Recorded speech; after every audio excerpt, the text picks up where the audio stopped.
정성스럽게 포장된 보석 상자가 마치 비밀을 품은 듯 주방 아일랜드 식탁 위에 놓여 있었다. 건설 현장에서 수십 년을 보내며 세파에 찌든 외모를 가진 52세의 강동우는 굳은 살 박인 손가락으로 은색 리본을 만지작거렸다. 내일이 대망의 그날이군. 그는 희끗희끗한 머리카락을 쓸어 넘기며 중얼거렸다. 면도 좀 해야겠어. 지은이 손잡고 버진 로드를 걸을 때 공사판에서 막 굴러먹다 온 사람처럼 보이고 싶진 않겠지. 아내 미경은 커피잔에서 고개를 들지 않은 채 말했다. 잘 다듬어진 손톱이 도자기 잔을 톡톡 두드렸다. 결혼식은 지난주 토요일이었어. 그 말은 마치 대형 망치처럼 그를 강타했다. 커피잔이 동훈의 손에서 미끄러져 화강암 바닥에 떨어지며 산산조각이 났다. 방금 뭐라고 한 거지?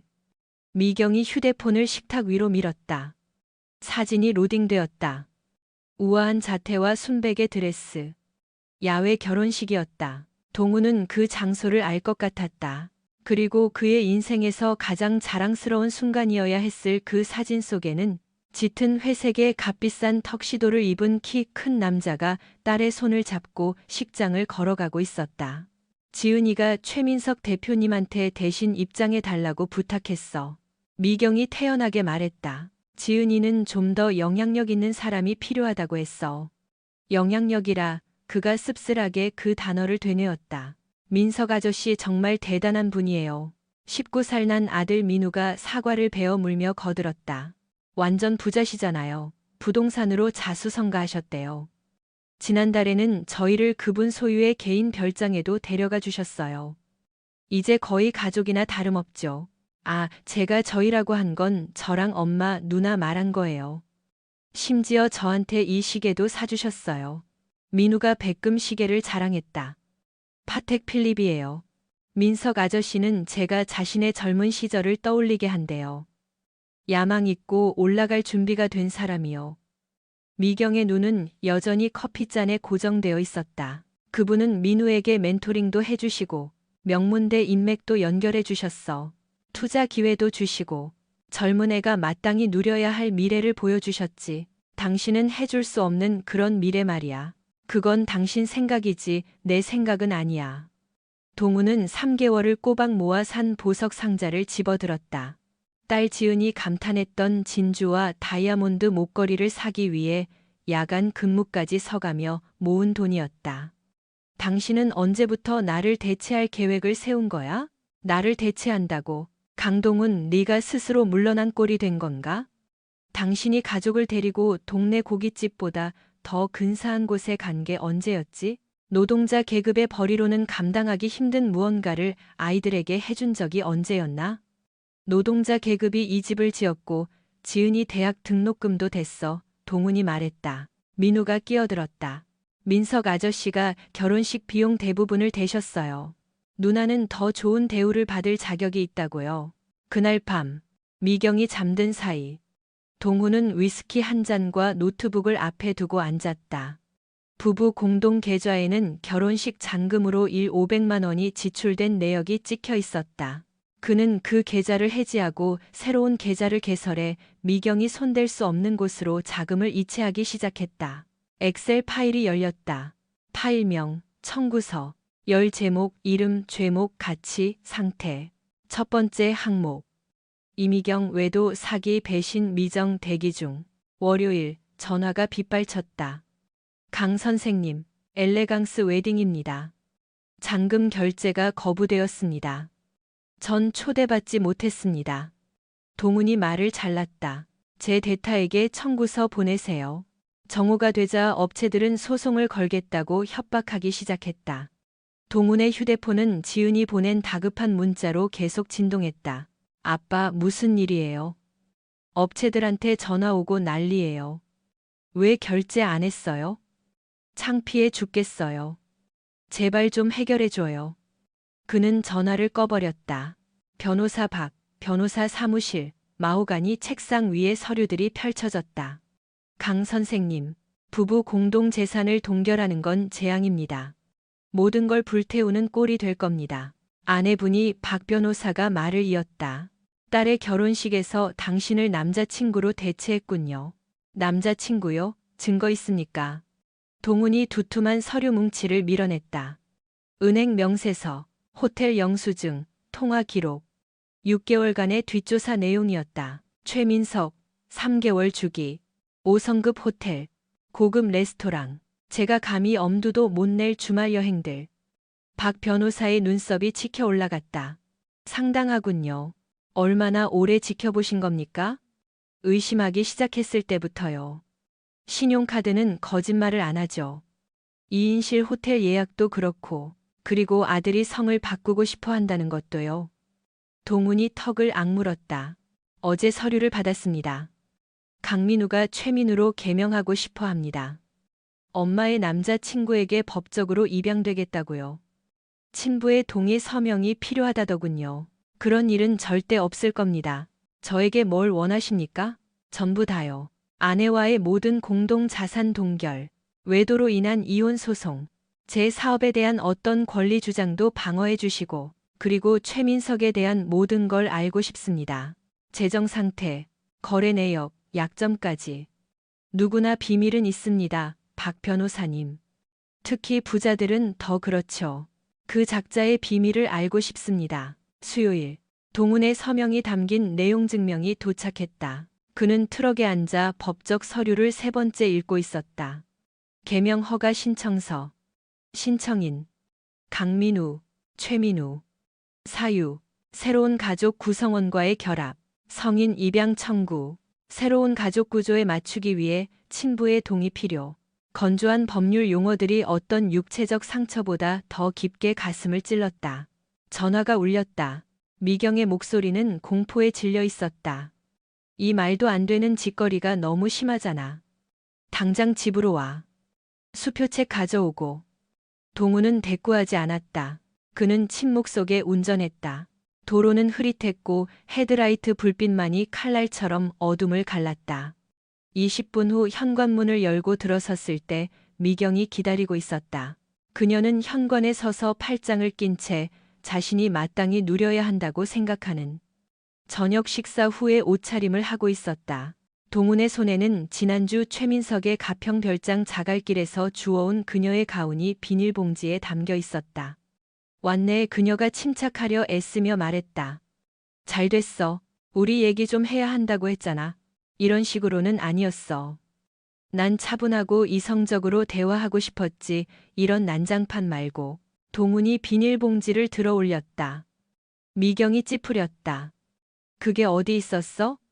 당신이 두고 갔더군. 그가 말했다. 별장에 말이야. 다시 갖고 싶어 할 줄 알았지. 그녀의 얼굴이 굳어지더니 창백해졌다. 나 친구 영희랑 여행 갔었어. 아니, 당신은 최민석의 별장 뒤편 테라스에서 와인 마시며 낄낄거리고 있었지. 내가 지난주에 찾아낸 유령 회사가 소유한 바로 그 별장 말이야. 당신 거짓말했어, 미경아. 당신은 편할 때마다 거짓말을 하더군. 동우는 가운이 든 봉투를 바닥에 떨어뜨렸다. 지은이가 좀 더 영향력 있는 사람과 입장하고 싶다고 했을 때, 난 그게 지은이 생각인 줄 알았어. 하지만 이제 그 결정에 누구 입김이 들어갔는지 정확히 알겠군.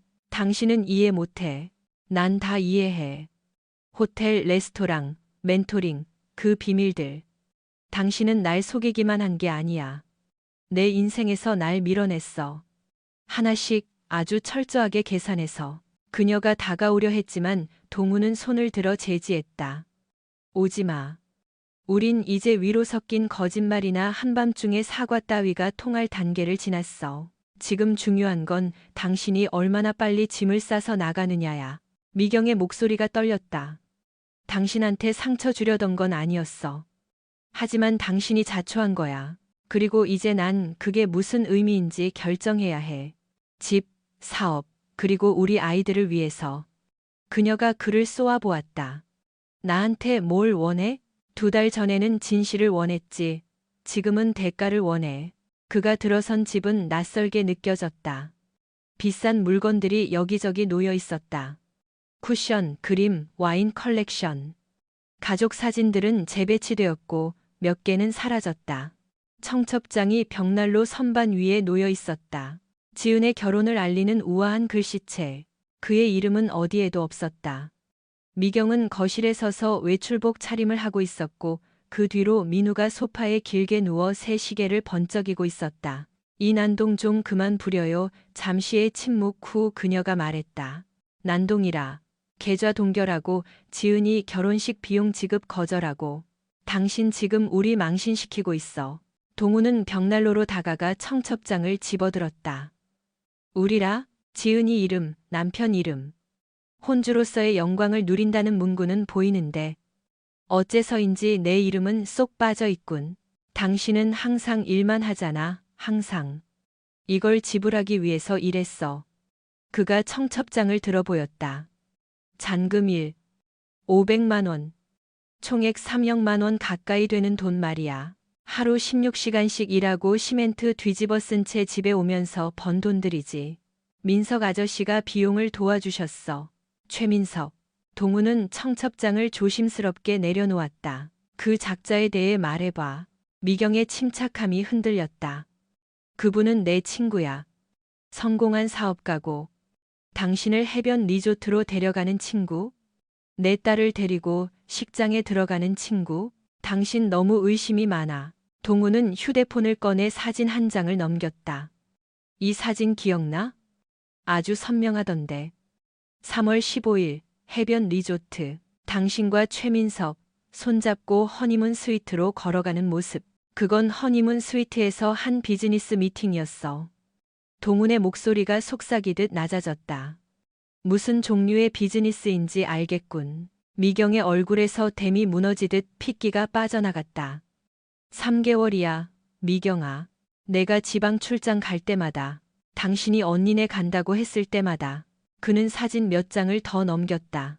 그랜드뷰 호텔, 샬롯 그 작자가 요트를 정박해둔 말이나. 강동훈 씨, 오늘 오후에 민우 어디 갔었어요? 최민석 씨 만나서 인턴십 얘기하러 갔지. 투자회사가 걔 면접 보고 싶어 한다고 해서. 그렇겠지. 동우는 문 쪽으로 몸을 돌렸다. 어디가? 내 대타한테 내 소개 좀 하러 간다. 웨스턴 엔터프라이즈. 최민석의 회사는 메리디안 타워의 최상층 3계층을 쓰고 있었다. 동우는 42층으로 올라가는 엘리베이터 안에서도 여전히 작업복 바지에 안전화, 회사 로고가 박힌 데님 재킷 차림이었다. 리셉션 구역은 부와 허세로 가득 차 있었다. 최민석 씨 보러 왔소. 그가 말하자 안내 데스크 직원은 그의 행색을 보고 억지 미소를 지었다. 예약하셨나요? 가족이요. 날 보고 싶어 할 거요. 5분 후 육중한 오크나무 문이 열렸다. 최민석이 걸어 나왔다. 키가 크고 은발에 동훈의 한 달 월급보다 비싼 슈트를 입고 있었다. 그 뒤에는 마치 로또라도 맞은 듯한 표정의 민우가 서 있었다. 당신이 강동훈 씨군요. 최민석이 잘 관리된 손을 내밀었다. 얘기 많이 들었습니다. 동훈은 악수를 받지 않았다. 그저 자신의 가정을 파탄낸 남자를 뚫어지게 쳐다보았다. 단둘이 얘기 좀 하죠. 최민석의 미소가 사라졌다. 민우야, 회의실에서 기다려라. 네가 좋아하는 베이커리에서 커피랑 케이크 준비해뒀다. 하지만 토론하기로 했잖아요. 민우가 말을 고쳤다. 제 말은 아저씨, 아니 대표님. 조금 있다가 계속하는 줄 알았는데요. 말실수에 동우는 움찔했다. 아들은 낯선 이 남자를 거의 아빠라고 부를 뻔했다. 최민석의 사무실은 자기 애의 기념비 같았다. 상패들, 정치인들과 찍은 사진, 도시가 한눈에 내려다 보이는 전망. 그는 항공모함만 한 책상 뒤에 앉았다. 이봐요, 강 선생. 상황이 좀 어색한 건 압니다. 어색해? 동우는 자리에 앉지 않고 서 있었다. 당신은 내 딸 결혼식을 망쳤어. 내 아들을 세뇌하고 있고 내 아내랑 자고 있지. 난 내가 빈자리를 채워주고 있다고 생각하고 싶은데요. 당신이 만든 그 빈자리 말입니다. 뭐라고? 최민석이 의자에 등을 기대며 손가락을 깍지 꼈다. 미경 씨는 외로워했소. 지은 양은 자신을 바쳐주고 기회의 문을 열어줄 아버지가 필요했고 민우 군은 육체 노동자의 야망을 넘어서는 기회를 가질 자격이 있습니다. 한계가 명확하잖아요. 현실적으로 봅시다. 당신이 뭘 해줄 수 있습니까? 건설 노동자 연금. 중산층 동네의 평범한 집, 기껏해야 기술자들 인맥. 최민석의 미소가 포식자처럼 변했다. 난 그들에게 명문대 교육, 신탁 자금, 모든 산업에 걸친 인맥을 줄 수 있습니다. 그들이 마땅히 누려야 할 삶을 줄 수 있단 말이오. 동훈의 손이 의자 등받이를 꽉 쥐었다. 오만하군. 조심해. 내 폰에는 언제든 준비된 보안팀 번호가 있으니까. 당신 가족은 이제 더 중요한 단계로 넘어갔어. 당신이 이걸 점잖게 받아들이느냐, 아니면 추잡한 상황을 만드느냐의 문제죠. 추잡한 상황, 접근 금지 명령, 공공장소에서의 난동. 최민석이 무심하게 어깨를 으쓱했다. 미경 씨는 이미 유책 사유 없는 이혼에 대해 변호사와 상의 중입니다. 아주 관대하게 대처하고 있죠. 그거 아시오, 최 대표? 당신 말이 맞아. 난 당신이 줄 수 있는 걸 줄 수 없어. 최민석이 승리감에 도취된 미소를 지었다. 하지만 난 당신이 줄 수 없는 걸 줄 수 있지. 그게 뭡니까? 인과응보. 법의학 회계사 박지영은 동훈의 주방 식탁 위에 타로카드로 점을 치듯 서류들을 펼쳐놓았다. 지난 4개월 동안 선생님의 주택 수리 자금 계좌에서 이 700만 원이 빠져나가 CW 글로벌 에셋이라는 유령 회사로 들어갔습니다. CW, 최민석, 클리프 웨스턴이죠. 더 기막힌 건 이겁니다. 아내의 서명이 법인 설립 서류에 있었다. 그녀는 공동 설립자이자 최고 재무 책임자, CFO로 등재되어 있었다. 박지영이 미경의 선명한 서명을 가리켰다. 이건 위조가 아닙니다. 자발적으로 서명한 거예요. 선생님이 지은 양 결혼식 비용을 마련하려고 초과 근무를 하는 동안 그들은 주택 자금을 횡령하고 있었던 거죠. 이건 금융사기, 공모, 징역형이 나올 수 있는 중범죄입니다. 박지영이 또 다른 서류 뭉치를 꺼냈다. 최민석 씨는 본인이 말하는 것만큼 성공한 사람이 아닙니다. 국세청이 2년 동안 그를 조사해 왔어요. 체납 세금만 수억 원에 달합니다. 그녀가 덧붙였다. 감사, 경고. 연방수사 당국의 의심으로 벼랑 끝에 몰려 있어요. 이 유령 회사들은 전부 돈 세탁과 자산 압류를 피하기 위해 설계된 겁니다. 동훈이 몸을 앞으로 숙이며 턱을 굳혔다. 그놈은 얼마나 깊이 연루된 겁니까? 박지영이 서류를 톡톡 쳤다. 아주 깊숙이요. CW 글로벌 에셋을 통해 이전된 부동산 6개를 추적했습니다. 사모님의 이름이 정관에 올라와 있어요. 2번이나 자발적으로 서명했고요. 동훈이 천천히 숨을 내쉬었다. 그럼 놈이 사냥당하고 있다는 걸 알기 전에 구석으로 몰아넣고 싶습니다. 직접 대면하시겠어요? 아니요, 그가 일어나며 말했다. 모든 게 무너지기 전에 마지막 경고를 하나 보내주려고 합니다. 동훈은 서류를 접수했다. 부부 자금을 유용한 미경에 대한 민사소송. FBI 경제범죄수사국 한국의 경우 검찰청 금융조사부의 최민석에 대한 사기 신고. 국세청의 탈세 제보, 모든 유령 회사에 대한 자산 몰수 요청. 정의의 심판은 느리지만 가혹하게 다가오고 있었다. 금요일 저녁, 동훈은 미경이 지은과 그녀의 상류층 친구들을 데리고 인생의 이막을 축하하고 있는 고급 이탈리안 레스토랑 제페스 박차 안에 앉아 있었다. 창문을 통해 그들이 웃으며 웬만한 사람 일당보다 비싼 샴페인 잔을 부딪히는 모습이 보였다. 그는 안으로 들어가 지배인에게 다가갔다. 창가 쪽 테이블에 이걸 좀 전해주시오. 두 분이 기념일이라서요. 평범해 보이는 선물 상자였다. 우아하게 포장된 은색 리본. 안에는 미경과 최민석이 금융계획을 논의하는 녹음 파일, 사기 거래를 입증하는 은행 서류 사본, 호텔 출입 사진, 그리고 타이핑된 쪽지가 들어있는 USB가 있었다. 당신은 결혼식에서 날 대체했지. 이제 내가 당신의 미래를 대체해주지. 검찰은 당신의 협조에 감사할 거야. K. 그는 바에 서서 웨이터가 선물 상자를 가져가는 것을 지켜봤다. 미경은 들뜬 표정으로 상자를 열었다. 그녀의 표정은 혼란에서 깨달음으로, 그리고 공포로 바뀌었다. 그녀는 지은의 팔을 잡고 다급하게 속삭였다. 마치 전원이 꺼진 듯 기쁨이 순식간에 사라졌다. 동우는 정확한 팁을 남기고 몇 달 만에 처음으로 가벼운 마음으로 밤거리를 나섰다. 월요일은 자연재해와 같은 혼란을 가져왔다. 검찰 수사관들이 새벽같이 웨스턴 엔터프라이즈를 급습했다. 수사관들이 메리디안 타워를 가득 메웠다. 기자들이 카메라를 돌리는 동안 그들은 압수물 상자를 들고 나왔다. 뉴스에서는 화이트칼라 범죄 조직에 대해 보도했다. 정오가 되자 경제신문들은 수갑을 찬 최민석의 사진과 함께 수사 내용을 대서특필했다. 동우는 사무실에서 뉴스를 지켜봤다. 적의 제국이 무너지는 것을 보며 커피는 차갑게 식어갔다. 뉴스 앵커는 금융사기, 자금 세탁, 탈세 등 수십 년 형을 받을 수 있는 죄목들을 엄숙하게 읊었다. 전화가 울렸다. 공포에 질려 떨리는 미경의 목소리였다. 그 사람들이 민석 씨를 잡아갔어. 계좌도 동결했고 나도 연루됐다고 해. 서명의 위력이 참 놀랍지. 서명하는 순간 책임이 따르거든. 나 변호사가 필요해. 다 오해라고. 오해는 무슨 미경아.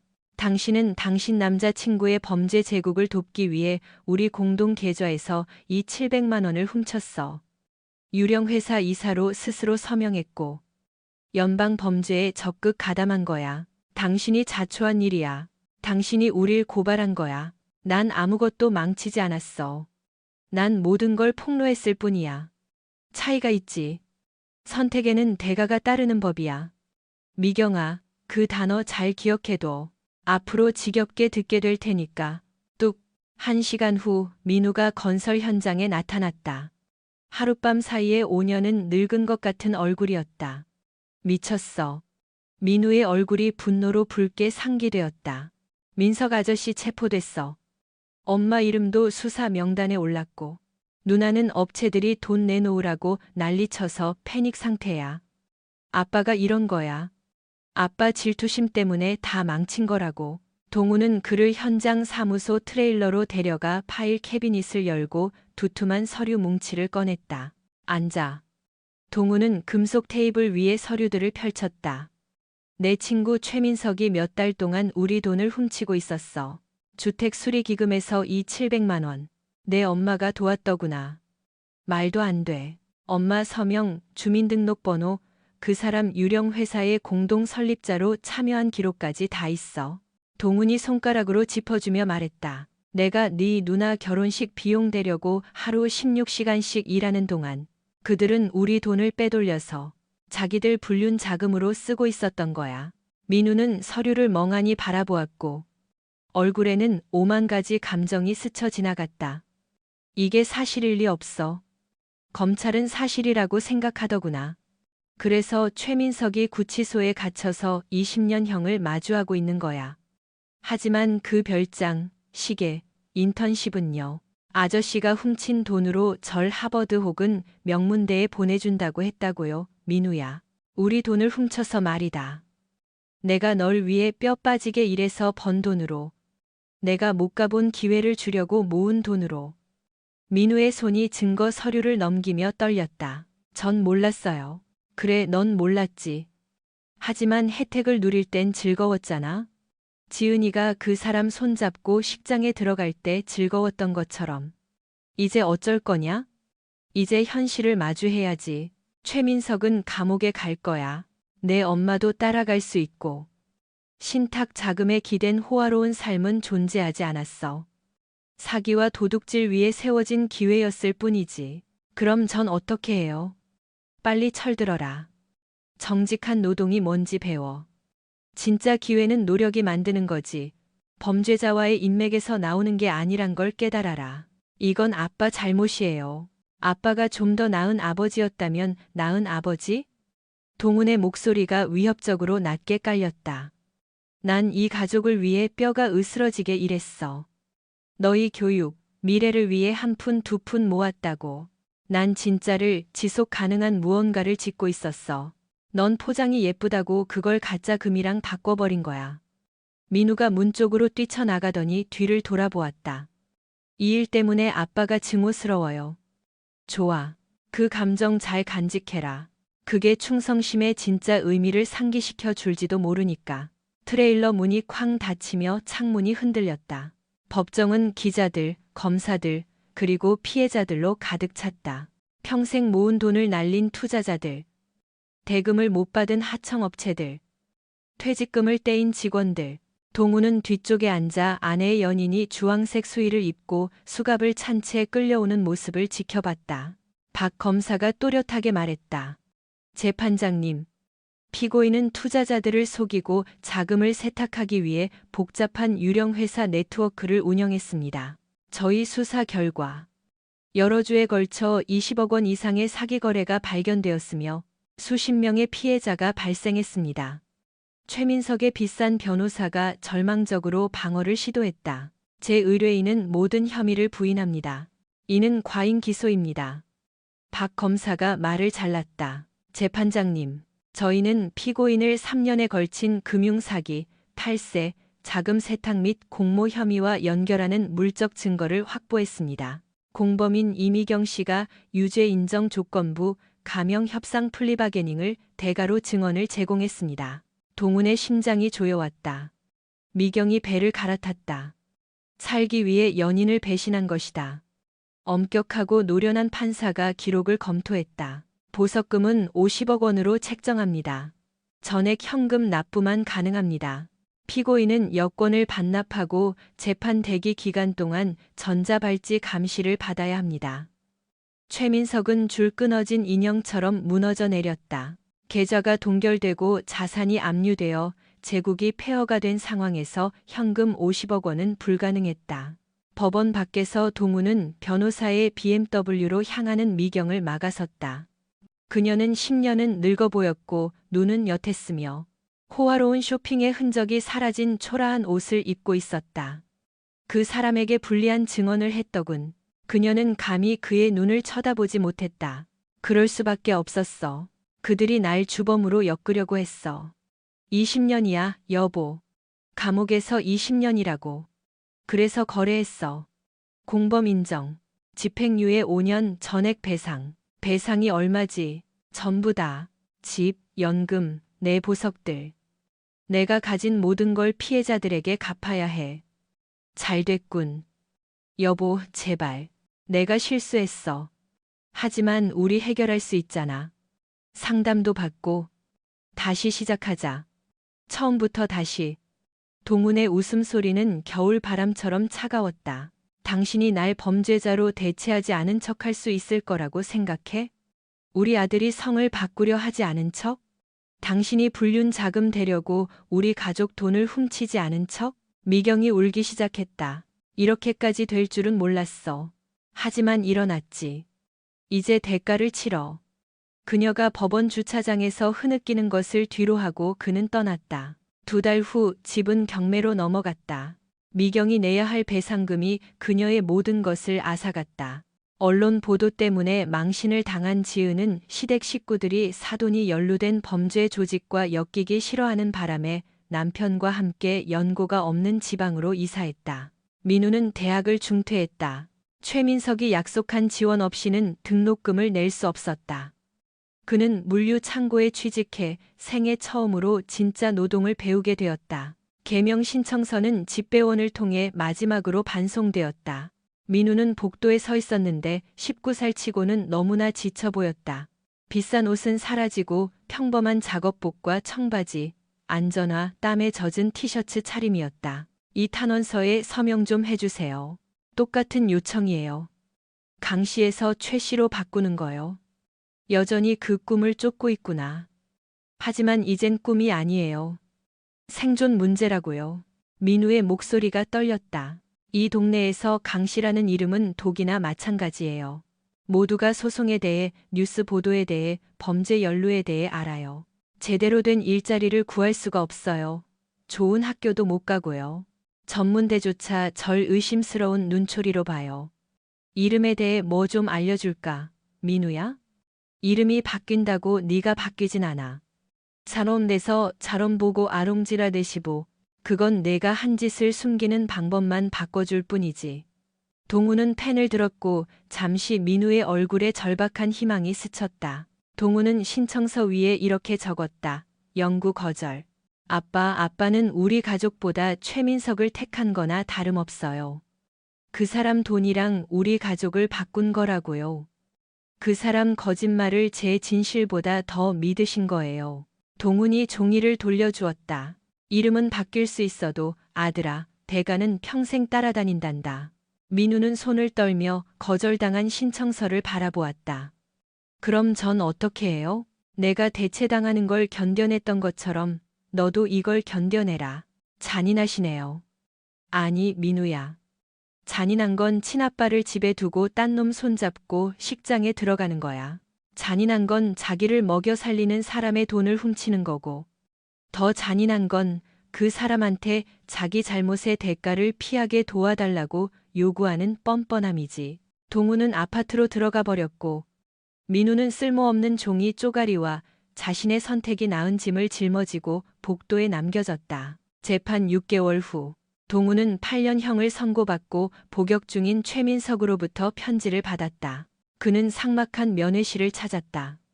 그곳은 쇠창살을 사이에 두고 관계를 유지하려는 가족들의 조용한 절망으로 가득 차 있었다. 최민석은 예전에 세련된 CEO 모습은 온데간데 없었다.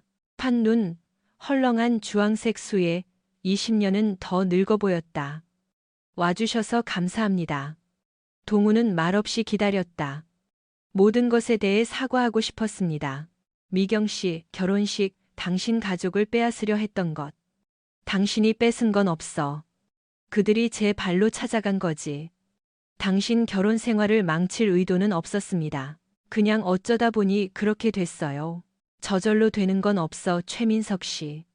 당신은 계획적으로 내 아내를 유혹했고, 내 돈을 훔쳤고, 내 딸 결혼식에서 날 대체했고, 내 아들을 입양하려고 했어. 모든 행동이 내 가족에게서 나를 지워버리기 위해 계산된 거였지. 내가 오만했어요. 돈으로 모든 걸 살 수 있다고 생각했죠. 그리고 이제 최민석이 면회실을 둘러보았다. 돈으로 살 수 없는 것, 훔칠 수 없는 것, 대체할 수 없는 게 있다는 걸 알았습니다. 그게 뭡니까?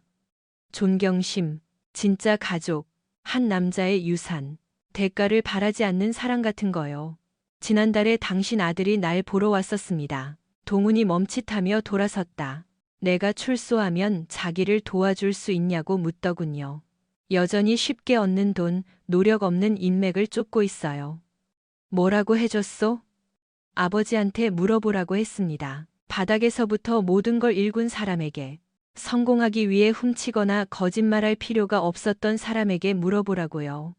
최민석의 목소리가 작아졌다. 내가 되고 싶었지만 절대 될 수 없었던 그 사람에게요. 동우는 더 이상 말없이 자리를 떴다. 최민석이 앞으로 수년간 보지 못할 햇살과 자유 속으로 걸어나갔다. 마지막 대면은 어느 화요일 저녁에 이루어졌다. 동우는 자신의 트럭 옆에서 몇 시간이고 기다린 듯한 민우를 발견했다. 이 문제 해결해요. 우린 이미 끝난 줄 알았는데. 아빤 복수심 때문에 내 인생을 망쳤어요. 그리고 이제 고칠 기회도 안 주고 있고요. 진실이 아픈 법이지, 안 그래? 민석 아저씨는 날 도우려 했어요. 훔친 돈으로 기회를 주려 했죠. 범죄 연루, 거짓말, 사기로. 전 몰랐어요. 민우의 목소리가 메어왔다. 제가 어떻게 알았겠어요? 하지만 그게 어디서 났는지는 신경 안 썼잖아. 안 그래? 네가 직접 버는 것보다 쉽기만 하면 됐으니까. 모든 사람이 아빠처럼 완벽한 육체노동 영웅일 순 없어요. 우리 중 누군가는 노동자 계급 이상의 삶을 원한다고요. 그 이상이 뭔데? 민우야. 더 많은 돈이요. 아빠는 받을 자격도 없는 존경심을 얻지 못하잖아요. 범죄자들이 주는 더 많은 기회 말이야. 넌 그저 그놈이 가진 걸 내가 못 가져서 질투하는 것뿐이야. 내가 못 가진 모든 것들 말이죠. 그게 뭔데? 돈, 권력, 지위. 남을 디딤돌로 쓰지 않고도 필요한 걸 줄 수 있는 능력? 그리고 내가 가진 건 뭐지? 민우가 머뭇거렸다. 무슨 뜻이에요? 난 날 존경하는 아들이 있었어. 날 사랑하는 아내. 내가 식장에 데려갈 때 자랑스러워하는 딸이 있었지. 난 튼튼한 기반 위에 지어진 가족이 있었어. 과거형이지. 너희 모두가 그걸 가짜 금이랑 바꾸기로 선택했으니까. 그리고 그 금이 사실은 작물이었고 동화가 무너져 내리니까 너희 자신의 탐욕으로부터 지켜주지 않았다고 날 비난하는구나. 민우가 다가와 주먹을 쥐었다. 엄마를 용서할 수도 있었잖아요. 고칠 수도 있었어요. 대신 아빤 복수를 택했죠. 난 대가를 택했다. 차이가 있어. 정말요? 제가 보기엔 아빠도 민석 아저씨만큼이나 망가진 것 같은데요. 하나만은 맞다, 민우야. 난 아주 많이 망가졌어. 사람들이 날 부당하게 대하고 배신하고 대체하려 할 때 난 용서하고 있지 않아. 왜 날 건드리면 안 되는지 뼈저리게 기억하게 해주지. 그럼 이제 어떻게 되는 건데요? 이제 넌 네 선택을 안고 살아가야지. 내 엄마는 나 대신 최민석을 택했어. 연방 범죄 혐의와 파산을 마주해야 해. 최민석은 정직함보다 돈을 택했어. 8년 징역형을 살아야 하지. 지은이는 가족보다 지위를 택했어. 거짓 위에 세워진 결혼 생활을 하고 있지. 그리고 나도 넌 현실보다 환상을 택했어. 현실을 받아들여라. 민우가 주먹을 휘둘렀다. 거칠고 절박한 펀치였다. 동우는 아들의 손목을 잡아 비틀었다. 오랜 현장 일로 다져진 힘으로 그를 트럭 쪽으로 비틀거리게 하기에 충분했다. 겨우 이거냐? 민우가 다시 달려들어 어설픈 태클을 걸었고 둘 다 아스팔트 바닥으로 넘어졌다. 주차장 바닥에서 뒹굴며 민우는 마구잡이로 주먹을 날렸지만 동우는 노련한 힘으로 그의 손목을 제압했다. 이런다고 아무것도 안 바뀌어. 동훈이 으르렁거렸다. 나랑 싸운다고 내 신탁 자금이 돌아오진 않아. 당신이 증오스러워. 민우가 소리쳤다. 눈물이 터져 나왔다. 당신이 우리한테 한 짓이 싫어. 그냥 덮을 수도 있었는데 다 망쳐버린 게 싫다고. 좋아. 그 감정 잘 간직해. 그게 충성심에 대해 뭔가 가르쳐 줄지도 모르니까. 동우는 그를 놓아주고 일어나 청바지에 묻은 시멘트 가루를 털어냈다. 민우는 바닥에 누워 거친 숨을 몰아쉬었다. 짧았던 사치의 시대가 남긴 유일한 유물인 그의 비싼 시계는 넘어진 충격으로 금이가 있었다. 일어나. 아니, 내가 일어나라고 했어. 민우가 천천히 일어났다. 당신한테 질렸어요. 그가 속삭였다. 이 가족도 지긋지긋해요. 모든 게 다. 드디어 우리가 동의하는 게 생겼구나. 동우는 트럭에 올라타 시동을 걸었다. 차창 너머로 주차장에 서 있는 민우가 보였다. 길을 잃고 무너진 모습이었다. 그는 뒤도 돌아보지 않고 차를 몰았다. 1년 후 동우는 자산을 청산한 돈으로 차린 작은 건설 컨설팅 회사의 새 사무실에 앉아 있었다. 노크 소리가 도면을 검토하던 그를 방해했다. 지은이 문가에 서 있었다. 불편해 보이지만 결심한 듯한 표정이었다. 그녀의 옷차림은 생활 수준이 급격히 떨어졌음을 보여주고 있었다. 아빠, 그가 책상 맞은편 의자를 가리켰다. 지은아. 그녀는 조심스럽게 앉아 할인점에서 산 핸드백을 만지작거렸다. 일어난 일들에 대해, 결혼식에 대해, 그리고 그 이후의 모든 일에 대해 생각해봤어요. 아빠를 배제한 것, 민석 아저씨를 선택한 것, 좋은 인상을 남기는 게 얼마나 중요한지. 아빠는 모른다는 엄마 말을 믿었던 것에 대해 사과드려야 할 것 같아서요. 동우는 기다렸다. 제가 틀렸어요. 이제 알아요. 그 사람이 우리 가족에게 한 짓 뺏어간 것들. 제가 알았어야 했어요. 돈이 어디서 났는지 물어봤어야 했어요. 그랬어야 했는데. 하지만 아무것도 바뀌지 않잖아요. 우리 관계를 회복하고 싶어요. 뭘 회복해? 넌 선택을 했잖아. 넌 내 사회적 지위를 높여줄 아버지를 원했어. 그리고 가졌지. 그가 연방 범죄자였다는 건 내 문제가 아니야. 지은의 눈에 눈물이 고였지만 동우는 아무런 감정도 들지 않았다. 동정심도 위로하고 싶은 마음도 없었다. 문제는 아빠가 부족해서가 아니었어요. 아빠가 부끄러워서도 제가 더 나은 대우를 받을 자격이 있어서도 아니었어요. 민석 아저씨가 아빠는 줄 수 없는 걸 줄 수 있었으니까요. 동훈이 의자에 등을 기대었다. 차이점은 이거야, 지은아. 내가 줄 수 있었던 건 진짜였어. 그놈이 제안한 건 훔친 거였고. 이제 너도 알겠지. 체포, 재판, 언론 보도. 시댁의 손절. 내 지인들이 네가 범죄자와 연루됐다는 걸 알게 된 후. 동훈이 고개를 저었다. 넌 화해를 원하는 게 아니야, 지은아. 넌 면죄부를 원하는 거지. 내가 괜찮다고 우리가 다시 가족으로 돌아갈 수 있다고 말해주길 원하는 거야. 절 용서 못하세요? 이미 용서했다. 하지만 용서가 망각을 의미하진 않아. 그리고 상황이 어려워졌을 때 드러난 내 본 모습을 없던 일로 치겠다는 뜻도 아니고. 지은이 일어섰다. 평정심이 무너지고 있었다. 이게 끝인가요? 실수 한 번 했다고 평생 벌 주실 거예요? 널 벌 주는 게 아니야. 날 보호하는 거지. 넌 상황이 안 좋아지니까. 내게 네 진짜 얼굴을 보여줬어. 누군가 더 번지르르한 걸 내밀었을 때 말이야. 내가 왜 너한테 그럴 기회를 또 줘야 하지? 그녀는 문으로 걸어가다가 뒤를 돌아보았다. 어쨌든 전 아빠 사랑했어요. 여전히 사랑하고요. 안다. 하지만 조건이 붙는 사랑은 사랑이 아니야. 편할 때만, 더 좋아 보이는 것과 바꿀 수 있을 때만 존재하는 사랑은 말이다. 지은은 더 이상 말없이 떠났고, 동훈은 다시 도면으로 눈을 돌렸다. 책상 위에는 그가 유일하게 간직한 액자 사진 하나가 놓여 있었다. 모두가 행복한 척 연기하고 있었던 지난 크리스마스에 찍은 가족 사진이었다.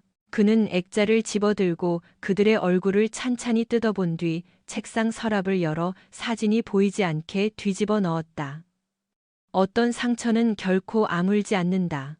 어떤 배신은 너무 깊어서 용서로도 메울 수 없다.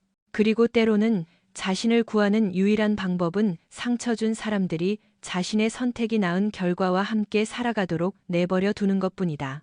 집 주방 카운터에는 보석 상자가 여전히 열리지 않은 채 잊혀져 있었다. 너무 늦어버린 사랑의 상징이자 잃어버린 어떤 순간들은 결코 되돌릴 수 없다는 것을 상기시키는 물건으로. 하지만 그가 모두에게 가르쳐 주었듯 대가는 영원히 남는 법이다.